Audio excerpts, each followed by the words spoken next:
Quiero platicarles que en diversas ocasiones el presidente López Obrador se ha pronunciado en relación al gobierno de Perú después de la salida de Pedro Castillo. Ha hecho varios pronunciamientos, la mayoría de ellos en el sentido de que el gobierno de Boluarte es ilegítimo y pide liberar a Pedro Castillo. Esta última declaración ya surtió efectos. De hecho, la presidenta Dina Boluarte anunció hace un par de días el retiro definitivo de su embajador en México. Dice que AMLO apoya directamente el golpe de Estado instaurado contra la democracia en Perú. Según la presidenta, López Obrador viola el principio nacional de no intervención en asuntos internos y también da a entender que López Obrador manifiesta abiertamente sus afinidades ideológicas, menoscabando el respeto entre ambos países. Y para platicar de este tema, nuevamente tenemos con nosotros a nuestro amigo Antonio Castillo. Antonio, buenos días, te saludo con gusto desde la Ciudad de México. Muy buenos días, estimado Francisco, muchas gracias por la invitación y muy buenos días también al querido pueblo de México. Muchas gracias, Antonio. Platícanos, por favor, ¿cómo debemos entender, cómo debemos interpretar la decisión del gobierno peruano respecto del retiro de su embajador en México? Bueno, es una circunstancia penosa, ¿no? En un contexto penoso en el que se ha producido el retiro del embajador de Perú, del hermano país de México, en circunstancias en que nuestro país, el Perú, está debatiéndose una crisis política, institucional, social, de la más dura, de la más grave de los últimos tiempos.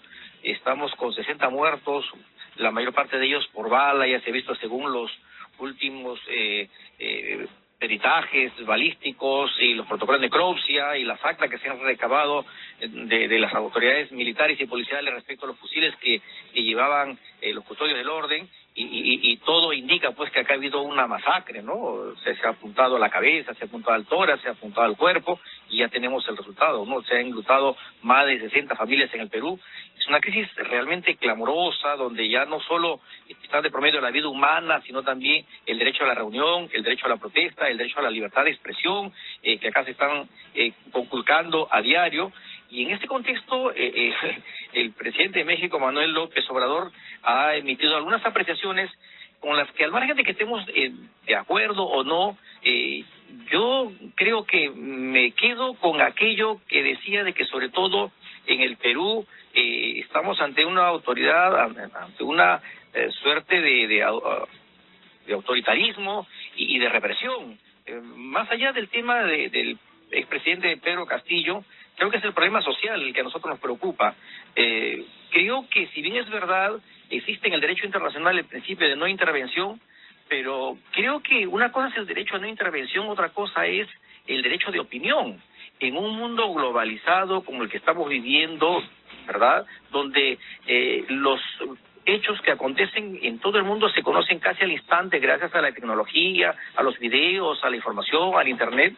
No podemos ser ciegos. Creo que ningún ser humano, ninguna autoridad en el mundo puede ser ciega a lo que está pasando en otras latitudes, más aún si se trata de un país hermano.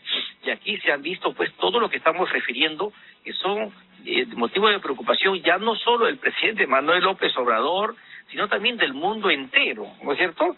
Se ha pronunciado al respecto el Parlamento Europeo en su momento, el Consejo Permanente de la OEA, la Comisión Interamericana de Derechos Humanos, la propia ONU le está pidiendo información, ¿no es cierto? El Alto Comisionado para los Derechos Humanos de la ONU le está pidiendo información al gobierno peruano sobre las violaciones a la vida, a la salud, a la integridad física de los peruanos, en el contexto que acá estamos refiriendo, y por lo tanto creo que la opinión del señor Manuel López Obrador, como de cualquier otro mandatario, si bien es cierto, tal vez puede ser cuestionable desde el punto de vista de las relaciones diplomáticas, pero creo que debió haberse tomado con mayores pinzas, con mayor cuidado, con mayor prudencia, porque está de por medio una historia de más de 200 años de relaciones diplomáticas entre ambos pueblos, ¿verdad? Y más de 500 años si nos remontamos a la época precolombina, en la cual hay todo un pasado común, una cultura muy parecida entre los mayas, los aztecas, los incas, ¿verdad? Y durante la época de la República ha habido pues grandes mecanismos y oportunidades de colaboración mutua y de solidaridad, ¿no? Particularmente a mediados del siglo XIX, cuando gobernaba México el gran Benito Juárez y en Perú nuestro Ramón Castilla, ¿verdad? Y todo eso se ha echado por la borda por declaraciones que son propias del contexto sobre hechos que son difíciles de ocultar, son casi imposibles de ocultar. Yo creo que una cosa es el derecho diplomático, la no intervención, otra cosa es el derecho a la vida. Y aquí en el Perú ya está probado, ¿verdad?, que se está violando el derecho sagrado a la vida, el derecho humano a la vida y a la libertad, que no tiene fronteras, que no tiene límites, que es más importante que cualquier otro principio u otro criterio de orden institucional o internacional. El derecho humano a la vida es un derecho universal, está consagrado así también en la Declaración Universal de los Derechos Humanos. Por lo tanto, estimado Francisco, creo que las declaraciones del presidente AMLO, el tratamiento que le ha dado el gobierno peruano, creo que están dándose en una circunstancia y en un nivel poco prudente. Creo que se puede haber optado por otros mecanismos, como el llamado en consulta a los embajadores, como las notas de protesta. Por último, con una llamada de presidente a presidente, que es lo que en la diplomacia se denomina la diplomacia, a su vez, al más alto nivel, directa, ¿no es cierto? La diplomacia en las alturas. Se puede haber buscado otras formas para evitar llegar a donde estamos, en las cuales se ha reducido, ¿verdad?, las relaciones diplomáticas a simplemente niveles consulares. Jamás en nuestra historia republicana de ambas repúblicas se ha dado esta circunstancia penosa, ¿no? Y lo curioso es que nuestro gobierno ha adoptado una medida así de drástica con el hermano país de México, pero ¿por qué no hace lo mismo con Estados Unidos, verdad?, que hace unos días el subsecretario de Estado para Asuntos Latinoamericanos, Brian Nichols, como ya es de público conocimiento, ha manifestado prácticamente a nombre del presidente Joe Biden que el Congreso peruano y Dina Boluarte se pongan de acuerdo para una convocatoria inmediata de elecciones generales. Eso, quitándole el eufemismo diplomático, no es otra cosa que decirles váyanse todos, ¿verdad? Está recogiendo lo que es el sentir de la protesta del pueblo peruano y está diciendo váyanse todos. Acá un periodista prestigioso como es el señor César Hildebrand, en la publicación del día de ayer, ha traducido esto de una manera más directa, ¿no? En términos familiares, y significa para él, lárguense todos, ¿no es cierto? O sea, así de dura es la situación, y sin embargo, lo que ha dicho el premier peruano, el señor Alberto Tarola, es ha agachado la cabeza. En un programa local de televisión ha dicho, bueno, se trata de las declaraciones de un gobierno amigo. O sea, cuando se trata de los Estados Unidos, de la más alta potencia, agacha la cabeza y dice, las declaraciones de un gobierno amigo. ¿Significa qué cosa? Que México, que el presidente Manuel Obrador son enemigos. La verdad que esto es preocupante, ¿verdad? Es empañar de manera grave la relación, la historia de ambos países, tildándolo indirectamente de enemigo, ¿verdad? O sea, México rompe relaciones, pero con los Estados Unidos no. Acá no se trata de romper relaciones con nadie. Se trata de darle un tratamiento adecuado en los niveles más altos de la diplomacia que tienen estas diferencias de corte diplomático, a su vez, entre ambos países, habiendo tanta historia de por medio. En nuestro concepto, puntualizando, estimado Francisco, hay una desesperación del gobierno peruano y un afán, ojo, un afán de seguir desarrollando esa estrategia de que la protesta social en Perú obedece a un factor de injerencia internacional, ¿no es cierto? Uno de ellos es el tema del terrorismo, el terruqueo. Internamente manejan el terruqueo, con eso justifican la masacre. Y el otro, para lograr adhesiones de muchos sectores de la población, es decir, acá hay una injerencia extranjera. Entonces les ha caído como anillo al dedo las declaraciones de Manuel López Obrador y han optado por la ruptura de las relaciones diplomáticas a ese nivel, ¿no es cierto? O sea, han retirado primero al embajador mexicano, el señor Pablo Monroy, lo declararon persona no grata y le pidieron que se retire en 72 horas por el hecho de que se dio asilo a Lira Paredes.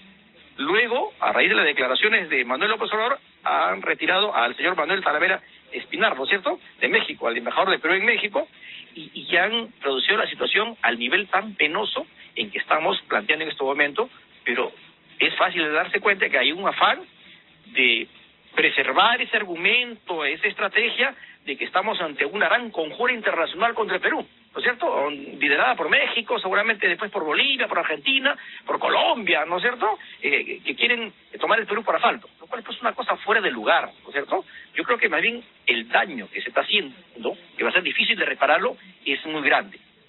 Creo que las cosas hay que tomarlas desde ese punto de vista para que nos permita reflexionar y en el futuro podamos recomponer las relaciones entre nuestros países. Claro, Antonio, es muy importante lo que nos mencionas, más allá de la ideología o de las simpatías del presidente López Obrador o de Dina Boluarte, el pueblo peruano ha resultado gravemente afectado por esta situación, por esta crisis política que arrancó en diciembre. La comunidad internacional también ha pedido información sobre lo que pasa exactamente en tu país. No sabemos con certeza cuál es el destino y el estado actual de esta crisis, y creo y coincido contigo que lo importante es esta situación que debe resolverse lo más pronto posible.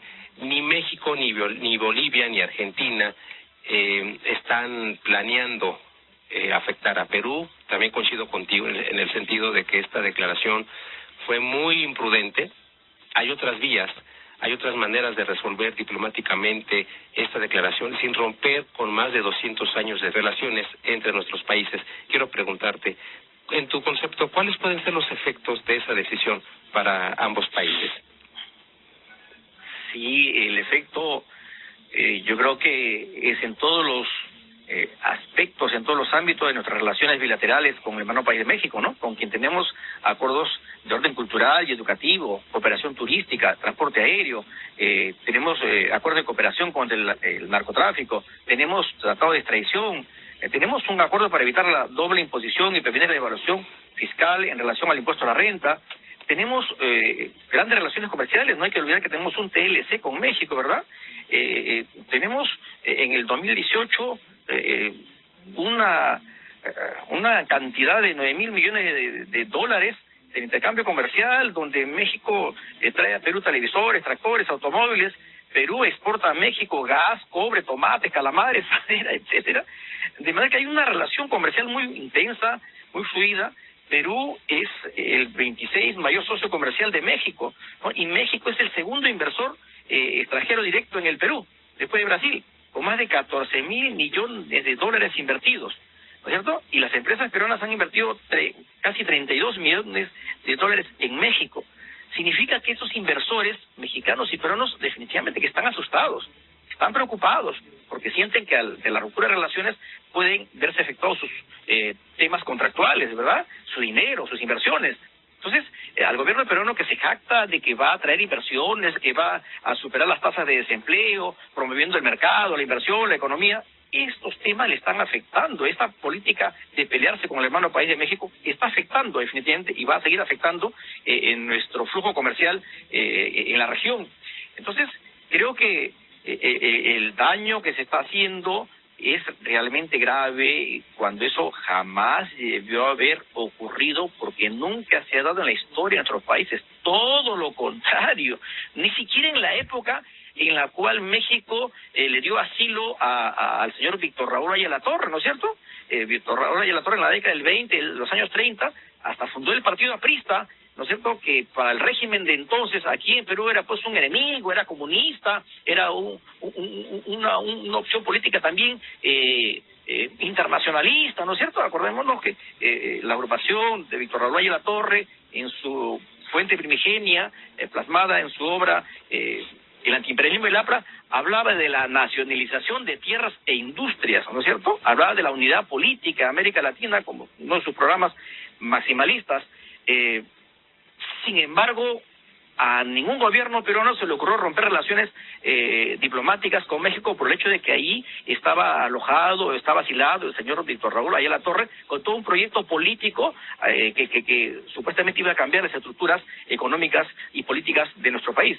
De manera que acá lo que ha ocurrido pues es un exabrupto, por decirlo menos, de parte de nuestro gobierno, lamentablemente, y está afectando todo lo que acabamos de manifestar, todo el nivel de relaciones comerciales, sociales, diplomáticas, contractuales que tenemos con el hermano país de México. Es una situación complicada. Yo espero en verdad que esto se resuelva pronto por el bien de ambos países, por el bien de la región. Y quiero preguntarte, ¿tú crees que en el corto plazo hay alguna manera de resolver esta fricción entre nuestros países? Muchísimo nos gustaría que sea así, que sea hoy, mañana mismo, pero vemos que lamentablemente para nuestro gobierno este es un caballito de batalla, ¿no es cierto? Ellos necesitan justificar de alguna manera la masacre y la atribuyen a dos factores, como hemos referido, ¿no? El interno es el terruqueo, no son terroristas, son vándalos, son organizaciones criminales y hay que echarles bala, ¿no es cierto? Palos y bombas. Y a nivel internacional es toda una conjura, todo un complot liderado por el señor Manuel López Obrador. De manera que durante este régimen que preside la señora Dina Boluarte, dudo mucho que sea posible el restablecimiento inmediato de las relaciones entre nuestros hermanos países.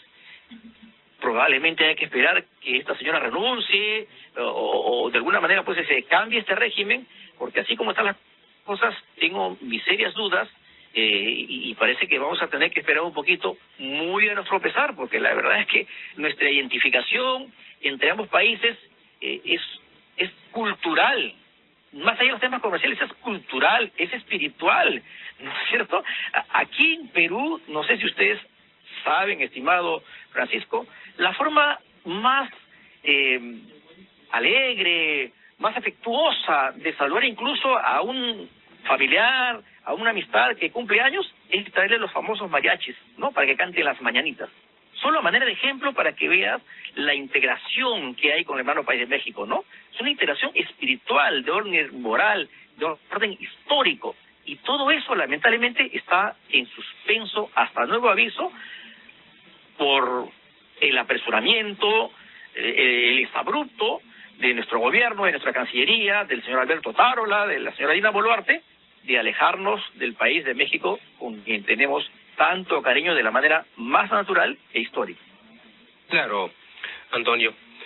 Y segundo concepto, la manera de resolver este inconveniente es la salida de la presidenta Dina Boluarte. Mientras la presidenta no cambie su manera de pensar, dudo mucho que en la vigencia de su presidencia vaya a haber algún mejoramiento de las relaciones entre México y Perú. Así que quiero preguntarte, de diciembre a marzo de este 2023, ¿cuál es la situación actual de la crisis de Perú? ¿Ves alguna solución viable? ¿Alguna forma de resolver este conflicto que ha causado 60 muertes? Yo siempre creo que nunca es más oscuro que cuando está a punto de amanecer, como dice un pensamiento oriental. Yo creo que de una u otra forma esta crisis política por la que estamos viviendo va a tener un desenlace dentro de poco. No creo que este gobierno de Dina Boluarte, que en mi concepto es una dictadura cívico-militar, de eso no me quepa la menor duda, pueda sostenerse mucho tiempo, ¿no? En esta época no es posible gobernar con las botas, con los tanques, sobre los cadáveres, sobre la sangre derramada, no es posible. Son otros tiempos, ¿no? Porque las denuncias fluyen inmediatamente y como hemos podido apreciar, la comunidad internacional ya ha manifestado su preocupación en todas las instancias, ¿no es cierto? El Parlamento Europeo, la Unión Europea, la Corte Interamericana de Derechos Humanos, la Comisión Permanente de la OEA, la propia ONU, ¿no es cierto? El Alto Comisionado para los Derechos Humanos de las Naciones Unidas ya le ha pedido informe al gobierno peruano dentro de 60 días. En nuestro concepto debió haber sido mucho menos. Pero bueno, hay toda una preocupación. Y como hemos referido, los propios Estados Unidos de Norteamérica están muy preocupados, ¿verdad? Porque ellos obviamente tienen inversiones, tienen intereses en la región y en nuestro país, y están preocupados también por sus inversiones, por sus inversores, y el país está desestabilizado, ¿verdad? Este gobierno no da garantía a nadie. Supuestamente lo habían sacado a Castillo porque el país estaba en inestabilidad, los capitales se ahuyentaban, pero acá está sucediendo lo peor. El país está totalmente agitado, totalmente inseguro para cualquiera. Entonces, un gobierno así es difícil que se pueda sostener con esos antecedentes, con ese proceder, porque no sabe hacer otra cosa. Del momento que el gobierno, el premier, ¿no es cierto?, sataniza, demoniza, califica a los que protestan como terroristas, como vándalos, como organizaciones criminales, está cortando toda posibilidad de diálogo, ¿no es cierto? Entonces, si no hay diálogo, si no se ponen de acuerdo, y adicionalmente el Congreso ha cerrado todas las puertas para un nuevo proceso electoral, la presidenta dice, no renuncio, y entre el Congreso y la presidenta se juegan al gran boretón, es difícil que el país se pueda conducir satisfactoriamente. Por lo tanto, creo yo que la presión social está llevándose a cabo en estos días, en estas horas, hay gente que está protestando en la calle, que se está trasladando desde las alturas de Juliaca, de Puno, de Ayacucho y de otros departamentos hacia Lima, haciendo sentir su voz de protesta. ¿verdad? Eso está logrando la congregación, la convocatoria y el apoyo de los llamados conos de Lima, que son las zonas populares, con sus vaivenes, sus avances y retrocesos, porque obviamente son seres humanos y se toman sus días para descansar, pero la protesta va a continuar. De ahí la preocupación a nivel internacional.